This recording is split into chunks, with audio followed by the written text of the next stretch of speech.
Welcome to the next problem. The problem says that two particles are moving with constant velocities v1 and v2, and at the initial movement their radius vectors are equal to r1 and r2. So they would like to have, or the ask of this problem is to find out the relationship between these four vectors if the particles were to collide.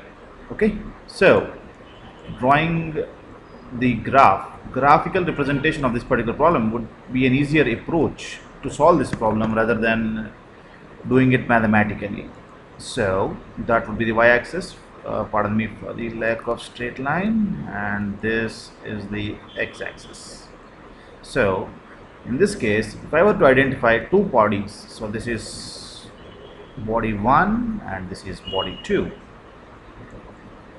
This is the origin. So this body is so let me take a straight line for this case. This body is represented by a radius vector, and this body is represented by another radius vector from the origin. So the radius vector of this body is r1 and the radius vector of this body is r2. We know that this body has a velocity of v1 and this body has a velocity of v2. When we say velocity, we actually have to show the direction. Since these are vectors, I'm sorry I missed the bars above them. Velocity also is a vector, so this is r, but it looks better. So what do we know about the direction of these two velocities? Well, the situation which we should solve the relationship for these four vectors is the situation where the bodies collide. Means eventually the radius vectors of these two bodies would be pointing to a single point. So the direction of the velocities of the bodies would be directed towards that point. So this is how it would end like. And when we say like, if they were to collide, they would be definitely colliding at a single instance of time, which would be a time elapsed of t from the initial position. So the resultant radius vector of both the bodies is nothing but it will be another new radius vector. Let's call this radius vector as r. So since I guess this gives a better picture now. Okay, so trying to find relationship between these four vectors is what we'll have to check it out. So the radius vector r is nothing but the resultant sum of vectors r1 plus v1 into t. Similarly, r bar is equal to r2 bar plus velocity 2 into t. The t is constant because both the bodies collide at the same point in time. So since both the equations are equal, so we have r1 bar plus v1 bar into t is equal to r2 bar plus v2 bar into t. So rearranging the terms to find the value of t, r1 bar minus r2 bar is equal to v2 bar into t minus v1 bar into t, which is equal to v2 bar minus v1 bar into t. So the time is equal to, since it's a scalar, we'll have to find it out in terms of magnitudes of both the vectors, r1 bar minus r2 bar, the modulus of this difference of the two vectors divided by v2 bar minus v1 bar, again the modulus. Since this is a scalar, so we have time as a scalar element. So continuing this problem here, if I were to substitute the value of t in both these equations, r bar equation, let's call this 1 and 2,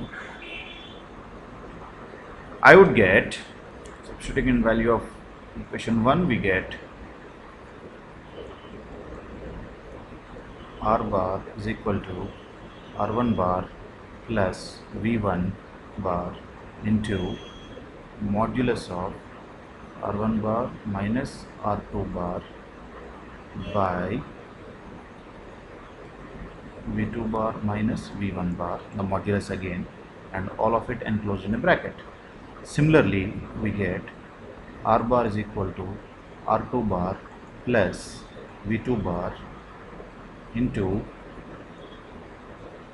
R1 bar minus R2 bar modulus with modulus of V2 bar minus V1 bar. Okay, so combining these two equations, we get R1 bar plus V1 bar into R1 bar. I'll just put a line here to differentiate this, minus R2 bar modulus divided by V2 bar minus V1 bar modulus is equal to R2 bar plus V2 bar into R1 minus R2 the modulus by V2 minus V1 vectors, and closing the bracket here. So dragging it down.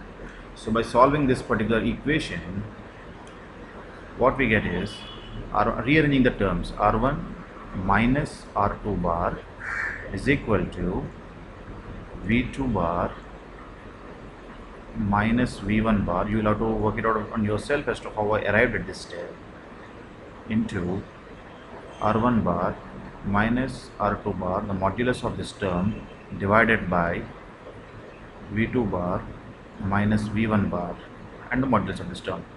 So just to make things look a bit better, we can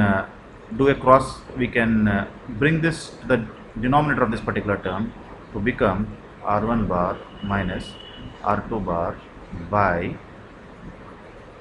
R1 bar minus R2 bar modulus is equal to V2 minus V1 bar divided by V2 bar minus V1 bar. This is just for the beautification of the solution, rather than you actually finalize the solution at this particular point in time.